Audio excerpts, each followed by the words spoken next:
बोले मंत्र पाठ। ओम सहनावतु सहनौ भुनक्तु सह वीर्यं करवावहै तेजस्विनावधीतमस्तु मा विद्विषावहै। ओम शांति शांति शांति। येन धौता गिरः पुंसां विमलैः शब्दवारिभिः तमश्चाज्ञानदं भिन्नं तस्मै पाणिनये नमः। वाक्यकारं वरुरुचिं भाष्यकारं पतञ्जलिं पाणिनि सूत्रकारं च प्रणतोऽस्मि मुनित्रयम्।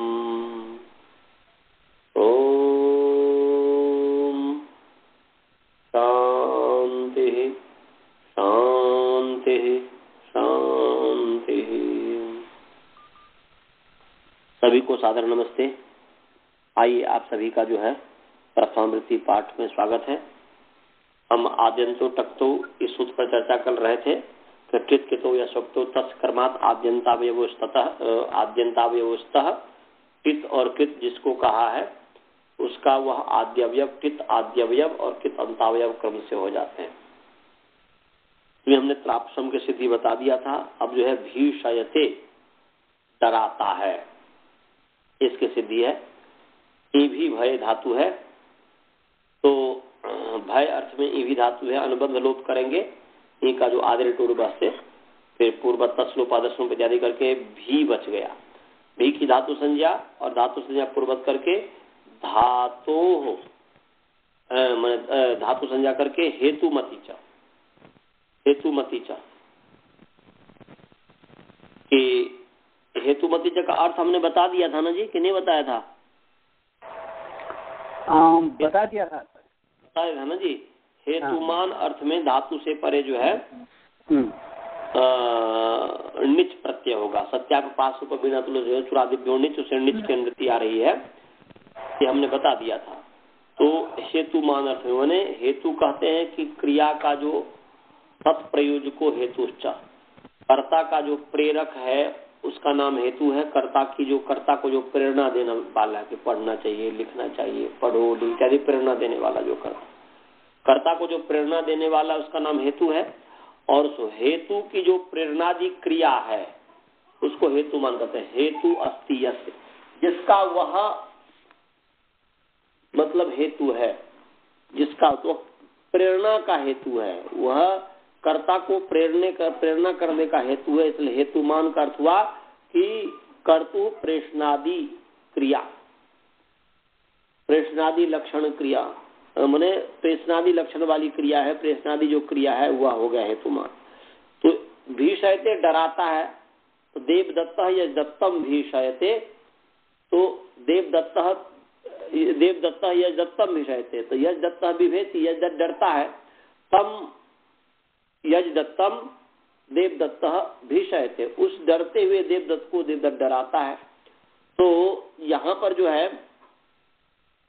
कि प्रेरणा अर्थात यहाँ पर प्रेषणादि डरा रहा है, तो ये हेतुमान है। हेतुमान अर्थ में यहाँ पर निच प्रत्यय हुआ है, तो भी धातु से परे निच हो गया। अनुबंध लोप हुआ तो भी ई बच गया, भी ई बच गया। अब इस स्थिति में भी ई को मान करके, निच को मान करके भी की अंग संज्ञा है, और अंग संज्ञा होने से अंगस्य का अधिकार चला, और अंगस्य के अधिकार में जो है भियो हेतु भय शुक, इससे शुक आगम होता है। निकाल लीजिए, भियो हेतु भय शुक 7वां अध्याय 3रा पाद का 40 नंबर श्लोक है, 40वां सूत्र है। 7वां अध्याय तीसरा पाद का 40 निकाल लीजिए। 7 3 40, 7 3 40। भियो हेतु भय सुख निकाल लिए। भियो हेतु भय सुख जी 7 3 40। 7 3 40 है। तो भियः, भियः भी है, ई कारांत पुंलिंग भी शब्द षष्ठी विभक्ति एक वचन। और हेतु भय, हेतु भय अकारांत, अकारांत नपुंसक लिंग हेतु भय शब्द सप्तमी विभक्ति एक वचन। और सुख ककारांत पुंलिंग सुख शब्द प्रथमा विभक्ति एक वचन। फिर मैं बोल रहा हूँ भियः ईकारांत, दीर्घ ईकारांत, दीर्घ ईकारांत पुंलिंग भी शब्द षष्ठी विभक्ति एक वचन। भियः हेतु भय अकारांत नपुंसक लिंग हेतु भय शब्द सप्तमी विभक्ति एक वचन। और सुख ककारांत पुंलिंग सुख शब्द प्रथमा विभक्ति एक वचन है। अब जो है समास हेतु भय में हेतु भयम, हेतु भयम, हेतु भयम, हेतु भयम, हेतु हेतु का भय, हेतु का भय, ये अर्थ हुआ। हेतु का भय, हेतु भय हुआ। ये षष्ठी तत्पुरुष समास हो गया। तस्मिन हेतु भय। इसमें अनुवृत्ति जो है, अनुवृत्ति जो है एक सूत्र है 7 3 36 अर्ति ह्री व्ली री क्नुई क्ष्माई याताम पुगणव। इससे णव की अनुवृत्ति आ रही है और अंगस्य का अधिकार चल ही रहा है। तो क्या अर्थ हो गया जी? हो गया भियो अंगस्य, भियो अंगस्य माने भियः अंगस्य माने भी भये इत्येतस्य अंगस्य। भी माने भी इत्येतस्य अंगस्य। तो भियो अंगस्य, भियो अंगस्य अंतावयवः सुख आगमो भवति। मृत्युंत्याग पर लग गया कि सॉरी आदिंत तक तो लग गया कि सुख कित है, सुख क इत है तो कित है, इसलिए जिसको आगम कहा है, जिसको कहा है उसके अंतावयव बन जाएगा।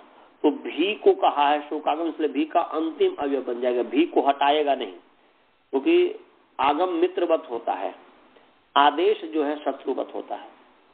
तो यहां पर सुख आगम हो गया। तो अर्थ फिर मैं बोल रहा हूं, भियो अंगस्य अंतावयवः सुख भवति, सुख आगमो भवति हेतु भय अर्थ है। तो हेतु का भय अर्थ में, हेतु मतलब क्या है जी? हमने बताया था कि तत्प्रयोजक को हेतु से, कर्ता का जो प्रयोजक है उसको हेतु कहें। और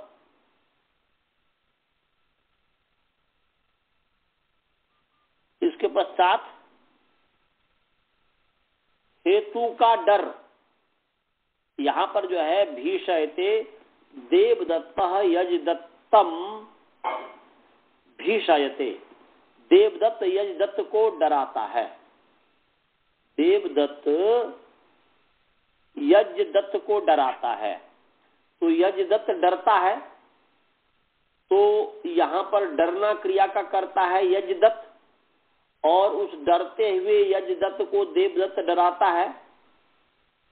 तो डरते हुए यजदत्त को देवदत्त डराता है। तो यहां पर करता है यजदत्त और उसका प्रेरक है, डरा जो रहा है, उसका जो कर्ता का जो प्रयोजक हो गया, कर्ता को डराने का जो डरने का जो कारण हो गया वह हो गया, डराने का जो डरा रहा है वह तो हो गया देवदत्त। तो यहां पर देवदत्त का भय, देवदत्त से भय हो रहा है, देवदत्त डरा रहा है, तो देवदत्त से उस यजदत्त को भय हो रहा है, डर हो रहा है। तो कर्ता का प्रेरक हो गया, कर्ता का जो प्रयोजक हो गया देवदत्त, और उससे जो भय है, उससे जो डर है, उसका जो डर है, उस यजदत्त को उस देवदत्त का डर है, क्योंकि वो डरा रहा है उसको, तो यजदत्त को देवदत्त का डर है। तो हेतु का जो भय है, देवदत्त का जो भय है, उस अर्थ में, उस भय अर्थ में जो है सुख आगम होता है। इसीलिए ये भय सुख जो है, भय अर्थ को द्योतित कर रहा है। प्रेरक का जो भय अर्थ है, प्रयोजक का जो भय है, उस अर्थ को द्योतित कर, इसलिए डराता है, ऐसा समझ जाता है। तो यहाँ पर भी के अंतावय सुख हो गया, तो भी सुख हो गया, और निच का ई है। अनुबंध लोप करेंगे तो भी सुख का अनुबंध लोप, तो क चला जाएगा, ऊ चला जाएगा, स है, स में ई जोड़े तो शी बन जाएगा, तो भी शी, इतना हो गया। समझ में आ गया जी? अजी हाँ सर। अनंत जी आप समझे? हाँ अच्छा जी, हाँ एक बार सुख हुआ ना, हाँ, तो भी का ई नहीं हट के सुख होगा क्या? अंतावय न, सुख का मतलब, सुख बोलते आद्यंतो तक, तो किस अंतिम अवयव, किसका अंतिम अवयव? भी को हो रहा है ना जी, क्योंकि यहाँ पर देखिए ना, भियो हेतु है, तो में भिया षष्ठी है, तो सामान्य रूप से षष्ठी स्थान हुआ, क्या कहा कि स्थान में होता है, माने यहाँ पर षष्ठी स्थानीय योगा जो है वह सबके स्थान पर सुख आगम प्राप्त कराया ना जी, भी के स्थान पर प्राप्त हुआ, भी के स्थान पर प्राप्त हुआ। तो भी के किसके स्थान पर हो? तो सामान्य रूप से कह रहा कि अलोन्त्य से अंतिमल को हो, परंतु अनेक काल से सर्वच करता है कि अनेक काल जो है सबके स्थान पर हो। तो यहाँ पर सुख जो है, सुख जो है ये जब इसकी संज्ञा कर देते तो श होता है, तो वह अंतिम अल ई को स्थान पर प्राप्त होने लग गया। परंतु यहाँ पर आद्यंतो तक तो क्या कहता है? षष्ठी स्थान योगा अलुंत्य, इन सब परिभाषा के आधार पर जो है वह भी के ई को होने लग गया, क्योंकि अंतिम स्थान षष्ठी निर्दिष्ट के स्थान में जो आदेश वह अंतिम अल के स्थान पर होता है, तो अंतिम अल भी के ई को होने लग गया। परंतु आद्यंतो तक तो परिभाषा ने क्या बताया कि यदि कित होगा तो वह अंतिम अवयव बन जाएगा उस जिसको हो रहा है, तो भी को हो रहा है, तो भी को हो रहा है, उसका अंतिम अवयव बन जाएगा, ये नहीं कि ई को हटा देगा या भ को हटा देगा, अंतिम अवयव तो भी ई को तब तो वह आदेश हो गया। आदेश तो है नहीं, ये तो आगम है ना जी, तो वह ई के साइड में आगे बैठ जाएगा। जी समझ गया। समझ गए कि नहीं समझे? समझ गया सर। हाँ, आप समझे भाई जी? हाँ समझिए, आप समझे?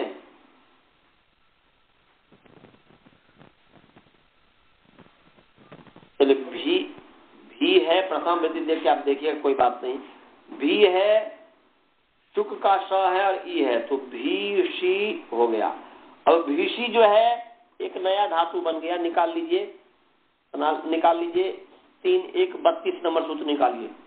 तीसरा अध्याय पहला पाद का 32 नंबर 32 नंबर सूत्र निकाल लीजिए। सनाद्यंता धातु बता दिया है ये। हाँ, निकाल लिए द्रोण जी। अजय हाँ सर। 32 जी, तीसरा अध्याय पहला पाद का 32 नंबर सूत्र है, 32 नंबर सूत्र। अजय हाँ सर, निकालिए। सनाद्यंता धातवा, धातवा ये है अद्यंता धातवा, अद्यंता अकारांत पुंलिंग सनाद्यंत शब्द प्रथमा विभक्ति बहुवचन धातवः। पढ़ा दिया आचार्य जी, इसने आपको पढ़ा दिया ये सूत्र पहले। अच्छा, पढ़ा दिया हुआ हूँ। हाँ। अच्छा चलिए, अब निकाल लिया तो इसको कही देते हैं आप। धातव उकारांत पुल्लिंग धातु शब्द प्रसंग की बहुवचन है। अब समास है सन आदि ये शांत सनादय। सन आदि अवयव है जिनके वो सनादि है, ते सनादय बहुब्री समास हो गया। सन आदि ये शांत सनादय जिनका आदि अवयव सन है। तो गुप्तित के रिवर्सन पीछे आया हुआ है। गुप्तित के रिवर्सन हमने आपको पीछे बताया था कि सन ये जो है ये नंबर सूत्र है 1, 3, 1, 5 नंबर सूत्र है गुप्तित के रिवर्सन। वह सनाद्यंता से पहले सन शुरू है और कमेरनिंग जो है लास्ट माने कमेरनिंग जो निंग प्रत्यय लास्ट है। तो सन से लेकर के निंग तक के सनाद्यंत है, उसी के बीच में हेतुमती 3, 1, 26 है। सनाद्यंत प्रत्यय हो गया। तो सनाद्यंत प्रत्यय अंतावयव है जिनके। तो यहाँ पर भीषी जो है, तो यहाँ पर भीषी में ई जो है सनाद्यंत प्रत्यय है, वह सनादि प्रत्यय है, वह सनादि अंतावयव है भीषी के, इसलिए भीषी होगा सनाद्यंत। और सनाद्यंत का नाम धातु, इसलिए सनाद्यंता समुदाया धातवा धातवा भवंती, सनाद्यंता शब्दा धातवा भवंती, धातु चंद्रिका भवंती। तो यहाँ पर भीषी ये सनाद्यंत है, इसका नाम धातु हो गया। समझ गए जी। और धातु होने से धातुओं का अधिकार चला, और उस धातु के अधिकार में पूर्ववत जो है स्वात्पत्ति कर लीजिए। पूर्ववत तो ये आत्मने पद में आ जाएगा, आत्मने पद हो जाएगा। तो आत्मने पद बने जो पद नियम जो होगा, पद विभाग हमने कर दिया। पद विभाग बने पुरुष विभाग पुरुष नियम, पद विभाग पद नियम इत्यादि जो है। तो पद नियम जो करेंगे यहाँ पर पद विभाग पद नियम, तो तंगनात्म पदम इत्यादि जो हमने लाप्रश्न पदम इत्यादि जो है पद विभाग कर दिया। पद नियम जो होगा यहाँ पर, पद नियम जो होगा यहाँ पर वह भीष्म्यो हेतुर्भय, इससे आत्मनेपद नियम होगा। ये 3, 1, 68 नंबर सूत्र है, निकाल लीजिए। सॉरी, पहला अध्याय नहीं, मैं क्या कर रहा हूं, पहला अध्याय तीसरा पाद का 68 नंबर सूत्र निकालिए। पहला अध्याय तीसरा पाद का 68। हाँ, भीष्म्योर हेतुर्भय जी, भीष्म्यो हेतुर्भय। हाँ, भीष्म्योर हेतुर्भय ये आत्मनेपद नियम करने वाला है।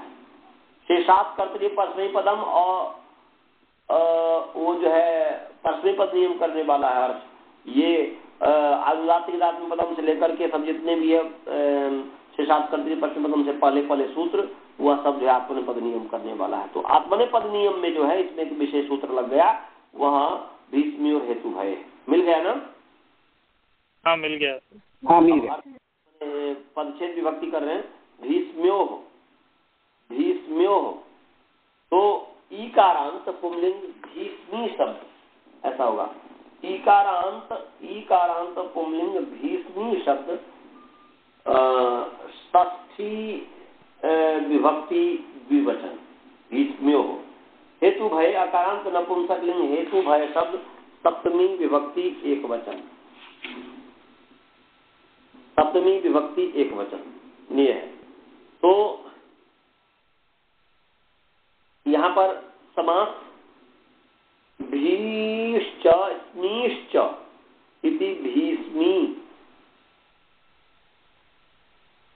मैं थोड़ा गलत बोल दिया। स्मिंग है, स्मिंग धातु है, इकारांत है, ह्रस्व इकारांत है, दीर्घ इकारांत नहीं है इसमें, ह्रस्व इकारांत। ह्रस्व इकारांत पुंलिंग भीष्मी शब्द षष्ठी विभक्ति द्विवचन है।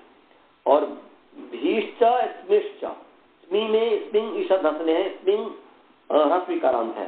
तो भीश्च भी दीर्घ है, तो भीश्च स्मिश्च इति भीष्मी तयो भीष्म्यो इतरेतर योग द्वंद्व हो गया। समझ गया जी। भीश्च स्मिश्च इति भीष्मी तयो भीष्म्यो इतरेतर योग द्वंद्व हो गया। अब जो है समास हेतु भय में हेतु भयम तस्मिन हेतु भय, वही वैसे ही पंचमी माने षष्ठी पुरुष समास और पंचमी, यहाँ पर पंचमी तत्पुरुष है।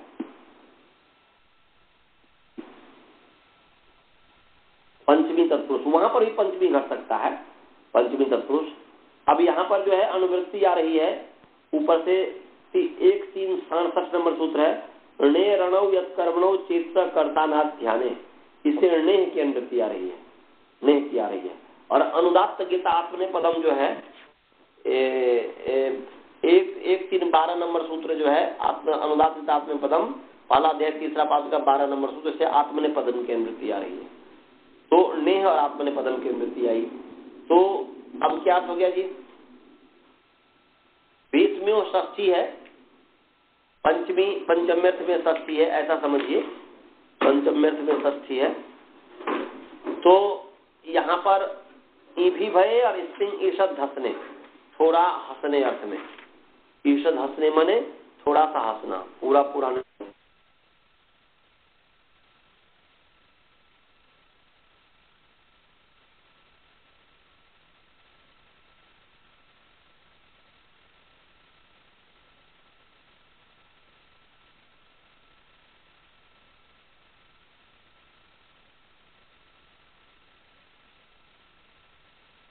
हेलो, हाँ आनंद जी, लगता है कट गया सही जगह, ऐसा लग रहा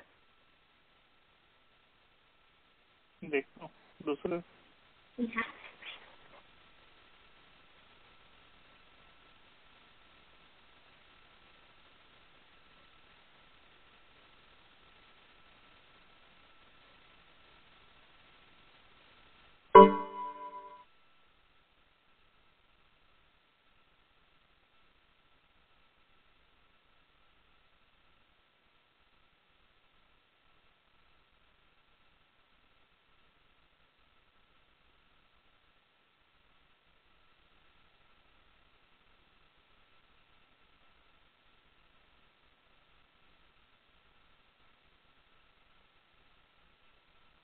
हेलो ध्रुव जी। हाँ आनंद जी। हाँ, मैंने कॉल तो किया उनको, मोबाइल पे होगा सीखने के। अच्छा, लगा नहीं। साइट पे मैसेज करके देखता हूँ, वो जुड़ गए। हेलो, हाँ कट गया लगे, आज का कॉल आता है। वर्षा हो रही है ना इसलिए कट गया होगा। तो मैं बता रहा था भीष्म्यो में जो है ये इतरेतर योग द्वंद है, भीष्च स्मेष्टि भीष्मी तयो भीष्म्यो, इतरेतर योग द्वंद। और हेतु भय में हेतु भयम हेतु वयम तस्मिन हेतु भय, पंचमी तत्पुरुष समास या षष्ठी तत्पुरुष समास दोनों हो सकता है। और ने जो है मैंने कहा नी जो है प्रत्यय, इसलिए प्रत्यय ग्रहण तंत्र ग्रहणम माने अस्मात् सब प्रत्यय भीतर तदादे तंत्र ग्रहणम, इस परिभाषा के आधार पर तंत्र विधि हो गई। तो न्यंताभ्याम ऐसा अर्थ हो गया, माने भी इसमी इत्येताभ्याम भी भये स्मिंग ईषद हंसने इत्येताभ्याम धातु न्यंताभ्याम धातुभ्याम परः आत्मने पदम भवति हेतु भये अर्थे। समझ गए जी? हेतु से भय अर्थ में ऐसा हुआ। भी और इस धातु न्यंत धातु से परे हेतु से भय अर्थ में, हेतु का भय, हेतु माने हेतु से जब भय हो रहा हो, प्रयोजक जो है तत्प्रयोजक हेतु से, हेतु से भय होने अर्थ में जो है क्या कहते हैं कि प्रत्यय होता है, आत्मनेपद माने आत्मनेपद नियम होता है। तो यहाँ पर हेतु से भय है, हेतु है देवदत्त, देवदत्ता या दत्तम भीषयते, तो हेतु से भय हो रहा है, इसलिए यहाँ पर आत्मनेपद प्रत्यय हो गया। समझ गए जी? किसी को कोई शंका नहीं है सर? हाँ नहीं। तो यहाँ पर जो है भाई जी आप समझे, यहाँ पर जो ये हुआ है आत्मनेपद हुआ है, वह हेतु से भय अर्थ में हुआ है। जब हेतु से भय हो रहा माने हेतु का जो भय, व्यक्ति को जब डरने वाले को जब हेतु का भय हो तो फिर जो है आत्मनेपद होगा, नहीं तो नहीं होगा।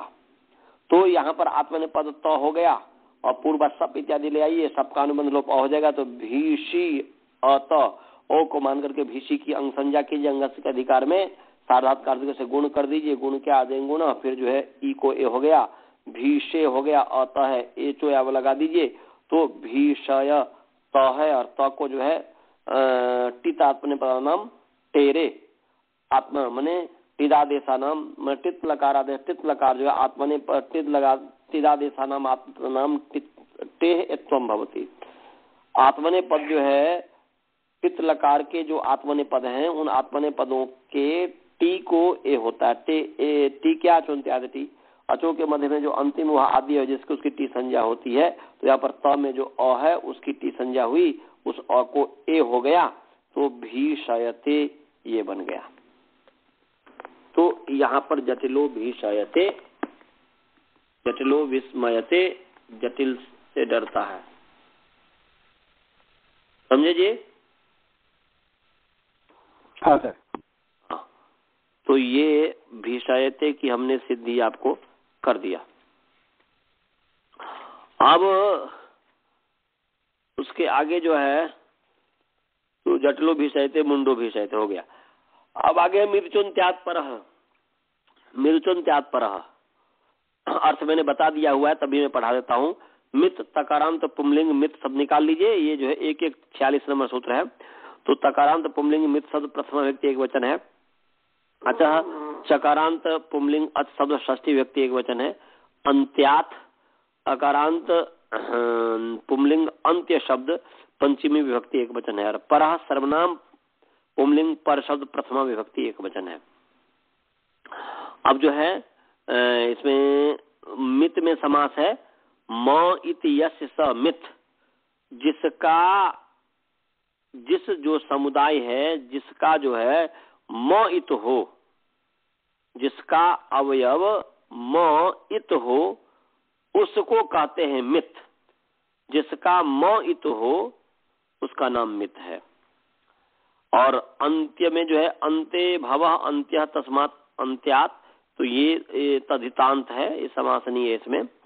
तो म इत्यस्य मित ये पूरी समास है।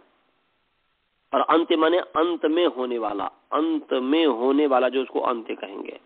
और अचा में षष्ठी जो है, अचा में जो षष्ठी है वो निर्धारण षष्ठी है। निर्धारण का हमने आपको बताया हुआ है कि जाति गुण क्रिया भी समुदायात एक देश से पृथक करनम निर्धारणम। जाति गुण और क्रिया के द्वारा समुदाय से एक देश को अलग करना निर्धारण है। मनुष्यों में राम श्रेष्ठ है, तो मनुष्य यहाँ पर श्रेष्ठत्व गुण के कारण मनुष्य सब श्रेष्ठ है, परंतु उस श्रेष्ठत्व गुण के कारण मनुष्यों में राम जो है को अलग कर रहे हैं। तो इसलिए ये गुण के कारण हम जो है समुदाय मनुष्य समुदाय से अलग कर रहे हैं। ऐसे गवाम गवाम कृष्णा संपन्न क्षीरतमा, गौओं में काली गौ अच्छी दूध देती है, पूर्ण दूध देती है, अच्छे हैं। तो यहाँ पर जो है कृष्णत्व गुण के कारण, कृष्णत्व गुण के कारण हम यहाँ पर जो है गौओं में से काली गौ को अलग कर दिया। ऐसे अध्वगा जाति के कारण ये गुण के कारण हुआ। ऐसे ही जैसे क्रिया, जाति गुण क्रिया, क्रिया के कारण जैसे अध्वगानाम धावंतः शीघ्रतमाः, बोल रहे हैं कि दौड़ने वालों में मार्ग में चलने वालों में जो दौड़ने वाले हैं वो ज्यादा जल्दी पहुंचते हैं, ज्यादा जल्दी वाले होते हैं। शीघ्रतर माने सबसे अधिक शीघ्र होते हैं। तो यहाँ पर क्रिया के कारण माने मार्ग में चलने वाला है वो भी क्रिया कर रहा है, और जो दौड़ रहा है वह भी दौड़ने की क्रिया कर रहा है, चलने की क्रिया कर रहा है। परंतु दौड़ने वालों में, मार्ग में चलने वालों में जो दौड़ने वाला है वह जल्दी पहुंचेगा। तो क्रिया के कारण हम जो है समुदाय जो है मार्ग में चलने वाले जो समुदाय हैं उनमें से, समुदाय में से इसको दौड़ने वाले को अलग कर रहे हैं। तो ये इसके कारण हमने समुदाय से एक देश को पृथक किया, तो पृथक करने का नाम निर्धारण हो गया। ऐसे ही क्या बोलते हैं, मनुष्यानाम क्षत्रिय शूरतमः, मनुष्यानाम ब्राह्मणः ज्ञानतमः। तो मनुष्यों में क्षत्रिय बलशाली है, शूर है, वीर है, और मनुष्यों में ब्राह्मण ज्ञानवान है। तो यहाँ पर जाति के कारण, यहाँ पर जाति जन्म वाला जाति नहीं लीजिएगा, तो जाति के कारण, जातित्व गुण के कारण, जाति के कारण जो है मनुष्य में से, क्योंकि मनुष्य जाति है उस मनुष्य जाति, उस जातित्व, मनुष्य में भी जातित्व है, ब्राह्मण में भी जातित्व है, तो जातित्व के कारण और जातित्व में भी ब्राह्मणत्व भी एक जाति है। उस ब्राह्मणत्व जाति के कारण मनुष्यों में से हम ब्राह्मण को अलग कर रहे हैं। तो इसलिए ये अलग करने का नाम जाति, गुण और क्रिया, इनके कारण, इनके द्वारा, इनको ध्यान में रख करके जब समुदाय से एक देश को अलग करते हैं तो निर्धारण होता है। तो ऐसे ही यहाँ पर अचा निर्धारण में, निर्धारण षष्ठी, निर्धारण में षष्ठी व्यक्ति होती है। तो ऐसे ही यहाँ पर अचह में निर्धारण में षष्ठी है, तो अर्थ होगा कि अचाम मध्य, ऐसा अर्थ हो गया। जैसे वहां पर अर्थ था कि मनुष्यानाम मध्य क्षत्रिय शूर तमाह, क्षत्रिया शूरतमाह, मनुष्यों के मध्य में क्षत्रिय शूरतम है। ऐसे ही यहाँ पर अचाम मध्य, तो अचों के मध्य में क्या होगा जी, अच ही लिया जाएगा। मनुष्यों के मध्य में मनुष्य ही लिया जाएगा, मनुष्य के मध्य में पशु तो लिया नहीं जाएगा, उसी जाति का लिया जाता है। तो यहाँ पर भी अचाम मध्य ऐसा अर्थ हो गया। तो अचाम मध्य अंत्यात अच, अचों के मध्य में अंत्य अच, भाई अचों के मध्य में अंत्य क्या होगा, अच ही होगा। जिससे निर्धारण कर रहे हैं, अलग कर रहे हैं, मनुष्यों में से उसको अलग करेंगे तो मनुष्य को ही अलग करेंगे ना जी। आप जो है गौ में से काली गौ को अलग करेंगे तो गौ को ही तो अलग करेंगे ना। तो यहाँ पर मनुष्यों में से मनुष्य को जैसे अलग किया जाता है, ऐसे ही यहाँ पर अचों में से अचों का ही निर्धारण होगा। तो इसलिए अचाम मध्य अंत्यात अचह, ऐसा अर्थ हो गया कि अचों के मध्य में अंत्य अच से पर मित भवती, अचाम मध्य अंत्यात अचह पर मित भवती, अचों के मध्य में अंत्य अच से परे मित होता है। इसको अपनी भाषा में कर दीजिए, अचाम मध्य यो अंत्यो अच, यह अंत्य अच, तस्मात् परम मित भवती, मिदागमो भवती, ये मित आगम होता है। तो अचों के मध्य में जो अंत्य अच है उससे परे मित होता है, समझे जी। ये प्रथम वृत्तिकार कहता है अचाम सन्निविष्टा नाम, वह सन्निविष्ट अचों के मध्य में, सन्निविष्ट माने एक साथ स्थित, प्रविष्ट सम्यकतया निश्चित रूप से, विष्ट प्राप्त, विष प्राप्त अर्थ में है। तो सन्निविष्ट जो अच है तो उसके मध्य में जो अंत्य अच है उससे परे मित होता है, समझ गए जी। हाँ, उदाहरण तो अभी देंगे ही, अभी तो ये अर्थ हुआ। उदाहरण अर्थ समझ में आ गया कि नहीं, कि अचाम मध्य अंत्यात अचः परमित भवति। उदाहरण है इसका भिनत्ति, छिनत्ति, रुणद्दि, मुंचति, वंदे मातरम, कुंडानी, वनानी, यशांसी, पयांसी। और ये पीछे भी पढ़ाया हुआ हूँ, परंतु जो है कि अभी बता दे रहा हूँ फिर। जैसे भिनत्ति है, भिनत्ति का अर्थ है फाड़ता है, भिदिर धातु है, भिदिर विदारणे, विदारण करना, फाड़ने अर्थ में भिदिर धातु है। अनुबंध लोप करके भिद धातु बच जाता है। पूर्वत तिप ले आइए तो भिद तिप है। और ये भिद धातु जो है रुधादिगण की धातु है, रुधादिगण की धातु है। इसलिए यहाँ पर रुधादिभ्य स्नम जो है, इससे जो है स्नम हो गया है, स्नम। तो भेद तिप है, तो अब स्नम जो हुआ, स्नम जो होगा तो स्नम कहाँ होगा, स्नम तो कहते धातु प्रत्यय है, परश्च, प्रत्यय जो है परे होता है, धातु से परे होता है, तो स्नम तो प्रत्यय है। आग केवल मित भवती, तो मित केवल आगम ही नहीं होता है, जैसे मैं आगम मेरे मुख से निकल गया था, आगम भी मित होता है और आग उसके अलावा भी होता है। स्नम प्रत्यय है, आगम नहीं है। तो यहाँ पर वहां पर मित भवती सीधे कह देंगे, तो मित आगम भी हो सकता है, प्रत्यय भी हो सकता है। तो यहाँ पर स्नम प्रत्यय है, तो अब स्नम प्रत्यय कहाँ हो, सबसे पहले प्रत्यय परश्च से तो भिद के परे, भिद और तिप के बीच में प्राप्त है प्रत्यय परश्च। परंतु यहाँ पर जो है मीदचुन माने मीदचुन त्याग पर, मीदचुन त्याग पर कहता है कि अंतिम अच से परे होगा अचों के मध्य में। तो यहाँ पर अच बहुत है ही नहीं, एक ही भिद है, एक ही भिद है। तो यहाँ पर अच है नहीं बहुत सारे, तो कैसे, तो भाई एक है, वहीं पर बहुत्व की कल्पना कर लेंगे, क्योंकि अन्य को ध्यान में रख करके। अन्य जहां पर होगा, जैसे कृष्ण, राम, इसमें दो है, जैसे हसनम, जैसे सुशील, तो सुशील में सौ में उ है, श में ई है, ल में अ है, तो 3 अच है, तो अचों के मध्य में अंत्य अच हो गया, ल में अ। तो ऐसे ही उसको ध्यान में रख करके बहुत सारे अच में जो अंतिम अच, तो यहाँ पर भिद में अनेक अच नहीं है, तभी भी अन्य चीज को ध्यान में रख करके अंतिम भद एक ही है, वही अंत में है। तो वह भी जो ई है, भ के भिद का भ के ई, उसके बाद में स्नम हो गया, तो भी स्नम और द और तिप, ये स्थिति हुई।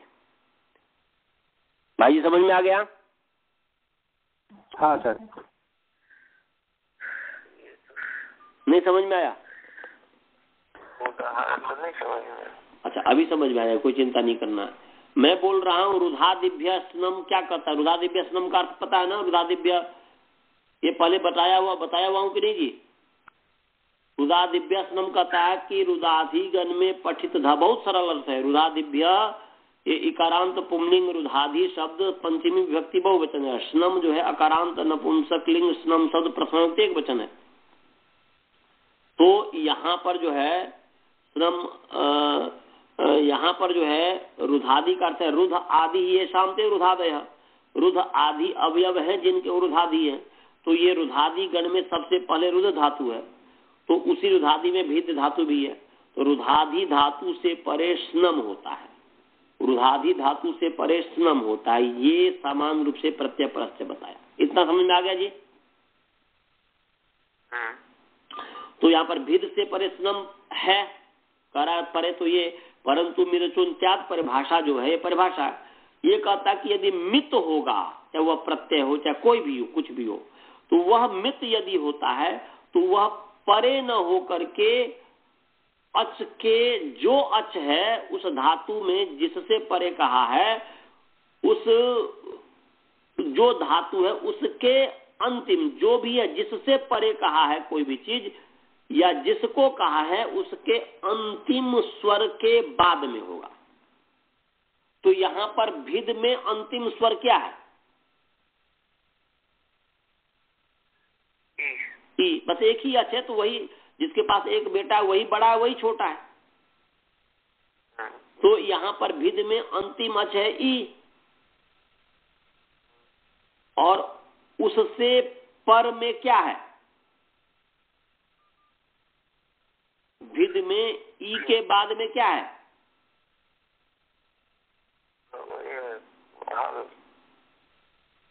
भिद में ई के बाद में क्या है?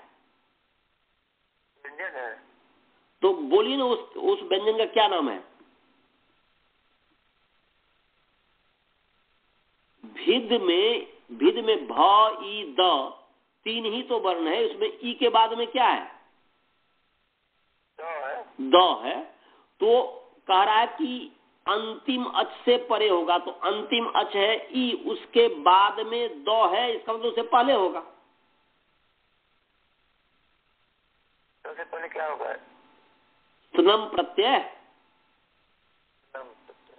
क्योंकि अंतिम अच से परे होता है, तो अंतिम अच है ई, उसके पर में हो गया, उसके बाद पर माने बाद में होगा, तो ई के बाद में हो गया, तो ई के बाद में स्नम हो गया, तो भी स्नम द तिप हुआ कि नहीं? अब समझ में आ गया? तो अनुबंध लोप करेंगे तो न बच गया, म चला गया, श चला गया, म चला गया, हलंत्यम से संज्ञा हुई, श ल शकोत से फिर तसलोप अदसलोप हुआ, तो भीनद हो गया, भीनद, और ती है। अब आपको मैंने भीनद ती मैंने भी न दी है, खरीच हमने पढ़ाया हुआ है पहले कि नहीं पढ़ाया हुआ जी? खर के प्रति झलों को चर होता है, अनंत जी पढ़ाया हुआ हूँ कि नहीं? पढ़ाया है सर जी। हाँ पढ़ाया हुआ हूँ। तो द को त हो गया भाई, खर के प्रति झलों को चर होता, तो खर है तिप का त, उसके प्रति द है झल, उसको त हो गया, चर हो गया, चर में चौटा तप प्रथम वर्ग, तो स्थानांतर तम से द को त हुआ, हो गया भिन्नति, भिन्नति बन गया। इसी तो भिन्नति माने फाड़ता है, छिन्नति माने काटता है, ऐसे सिद्धि हो गई। समझ में आ गया भाई जी?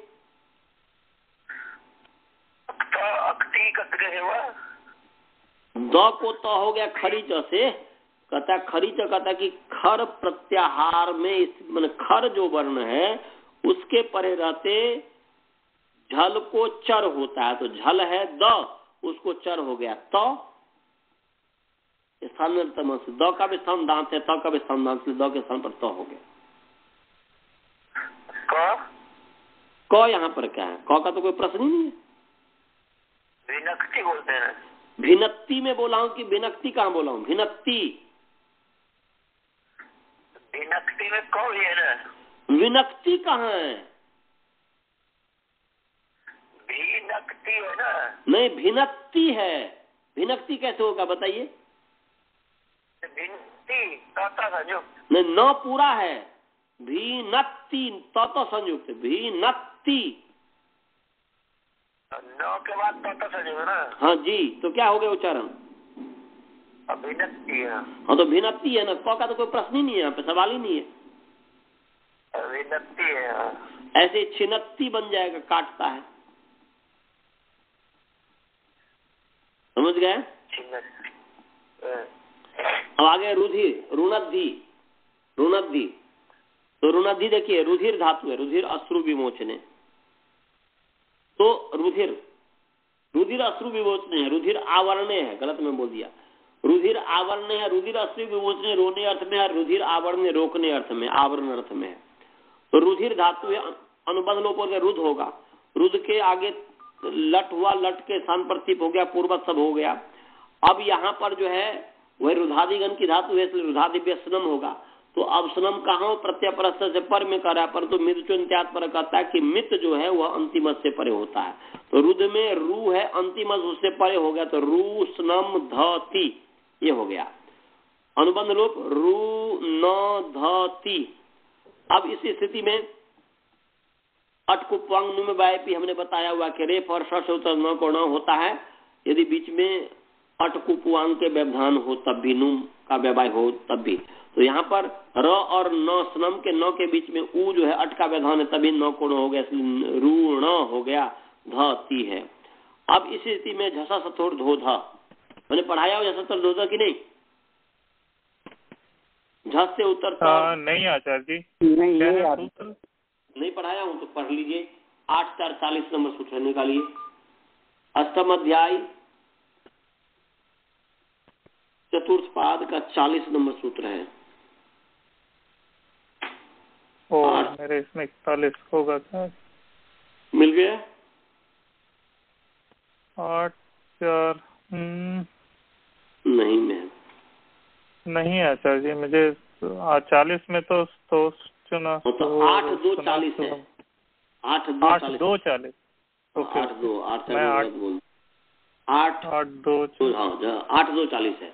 झसा सफुर धोध। हाँ मिल गया, मिल गया सर।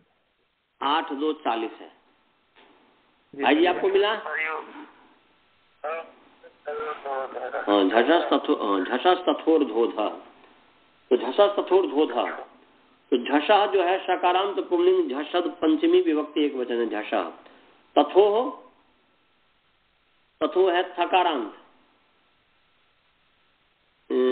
या अकारांत भी कर सकते हैं। तो अर्थ को करता है तो अकार जो उच्चारणार्थ है, या थकारांत भी कर सकते हैं, ऐसा भी कर सकते हैं।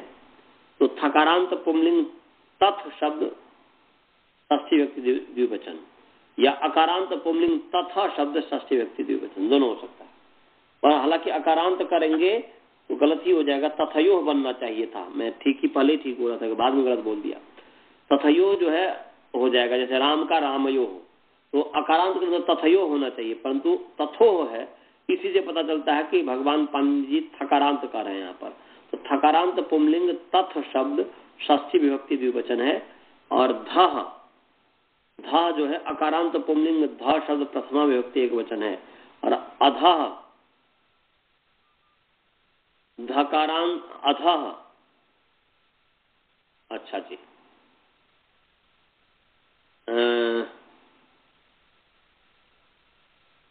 ये जो है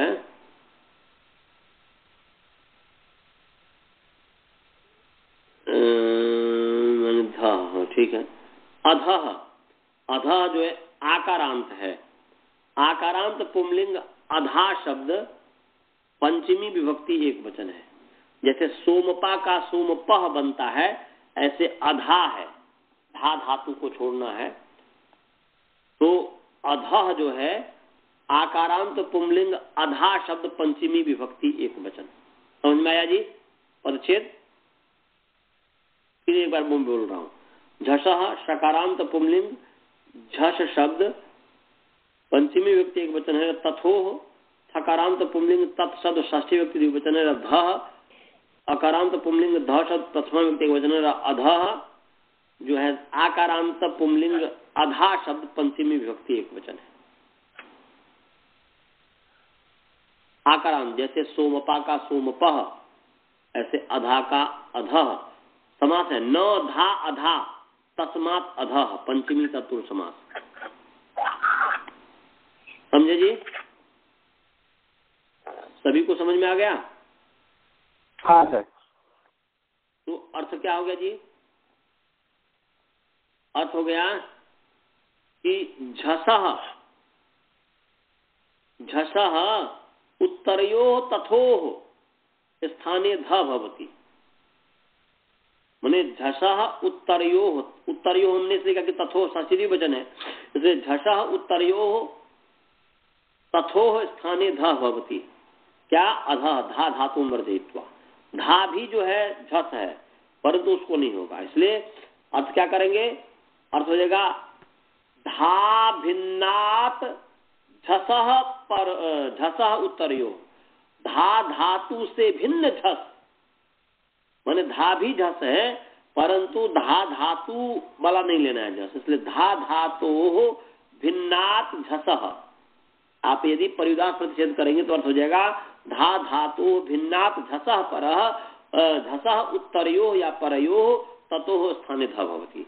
और यदि आप प्रसज्य प्रतिषेध करेंगे तो दो अर्थ, दो अलग अलग वाक्य बन जाएगा। एक वाक्य बन जाएगा झसः उत्तरयोः ततोः स्थाने ध भवति, और दूसरा वाक्य बन जाएगा धा धातु, माने धा धातोः झसः, धा धातु के धा धातोः धा धातोः झसः परः तथोः ध न भवति, या धा धातु वर्जयित्वा, ऐसा ही कर दीजिए कि धा धातु वर्जयित्वा झसः परः उत्तरयोः तथोः स्थाने ध भवति। समझ गए जी? धा धातु को छोड़ करके या धा धातु से भिन्न झस से उत्तर तकार और थकार के स्थान में धकार होता है। ये अर्थ हो गया इसका। अर्थ समझे? हाँ सर। तो यहाँ पर देखिए ऋणधी धा धातु है ही नहीं, तो यहाँ पर ऋणध और ती है, तो यहाँ पर ऋणध और ती है, तो यहाँ पर ध है झस। इस झस से उत्तर, झस हो गया झ भई घड़ धस जब वर्ग का चतुर्थ वर्ण, पंचम तृतीय वर्ण, द्वितीय वर्ण इत्यादि। तो यहाँ पर जो है ध जो है ये झस है, इसके उत्तर में तिप का ती का त है, उसको ध हो गया, तो हो गया ऋण ध धी, ऋणध धी। क्या हो गया जी? ऋणध धी, त को ध हो गया, तो ऋणध धी। और झलाम जस झसी हमने शायद पढ़ाया हुआ है कि नहीं पढ़ाया हुआ है? हाँ जी पढ़ाया हुआ सरल है कि झलाम जस झसी पड़ता, ये अर्थ है। 8-4-52 नंबर सूत्र है, झलाम जश भवती झसी पड़ता। तो यहाँ पर झस परे है ध, धी का ध, उस झस के प्रति झल जो ध है उसको जस हो गया, तो ध है तो उसको द हो गया स्थानांतर तमक से, तो ऋणाधि ये बन गया। समझ गए भाई जी ऋणाधि की सिद्धि? हाँ आप लोग समझे जी ऋणाधि की सिद्धि? हाँ सर। हाँ तो अब जो है समय हो गया है, अब कल हम मुंचती की वंदे मातरम बनानी इत्यादि सब पर मतलब चिंतन करेंगे। पीछे भी बताया हुआ है मंत्र पाठ। कोई शंका हो तो पूछिए, नहीं तो मंत्र पाठ। मंत्र पाठ करूं? हाँ सर जी। ओम पूर्णमदः पूर्णमिदं पूर्णात् पूर्णमुदच्यते पूर्णस्य पूर्णमादाय पूर्णमेवावशिष्यते। ओम शांति शांति शांति। सभी को सादर नमस्ते। नमस्ते।